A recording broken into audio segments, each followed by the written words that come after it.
Peggy 18. People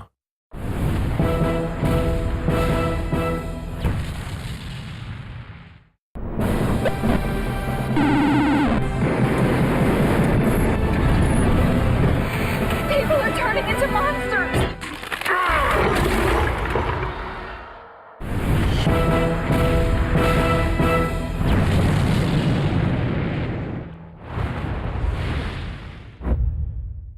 It was in 1991 that we created Duke Nukem and released it to the world as a side-scroller, and it was a huge hit.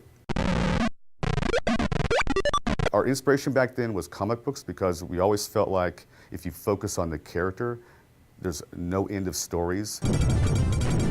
Duke does it his way, and his way is very entertaining.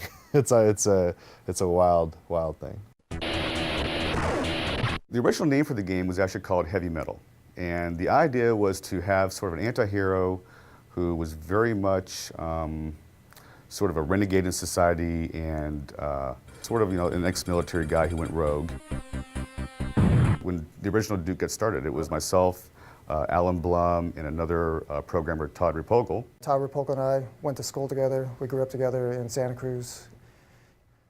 He started making side-scrollers and stuff, and while I was going to school at UCSC studying computer science, we were working on Duke Nukem 1 together. There's a guy I'd like to, anytime I have an opportunity, I like to call him out. His name's Alan Blum. And Alan, he created Duke. He and Todd Repogel, back in 1991, 92, created the original 2D side-scrollers of Duke Nukem. And, great fun games. And he's the one guy that from the very first moment of Duke existing, all the way through till today, has been involved in the Duke projects. It's very childish, so it doesn't take itself seriously, It's, instead of trying to fit a formula or trying to do certain things, it just does stuff you want to do. Duke Nukem has always been about the character, and we were focused on that in the beginning. It was difficult to bring it out with the side-scrolling, simple technology in which we couldn't have voice work and so on. Actually, the voice started with Duke Nukem 2. At the opening cinematic, he says, "I'm back." Todd Repogel, the original Duke Nukem programmer, came to me and just asked about doing a voice because he wanted Duke Nukem to sound like, at least then anyway, sounded like a cross between McBain and Arnold Schwarzenegger. Those were my instructions, and I just said 2 words. I said, "I'm back." I am back. The original Duke that Todd and I were working on didn't really work well, and when George joined the company, he actually spent several nights kind of redesigning, and back in those days, it's like, it was EGA and very pixelated stuff, but he gave Duke his little smile and gave it the yellow haircut and everything, and kind of really made the character look the way he still looks today.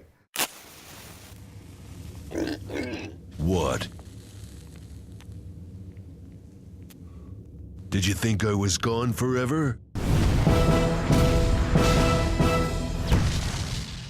Too long. We've waited too long, frankly.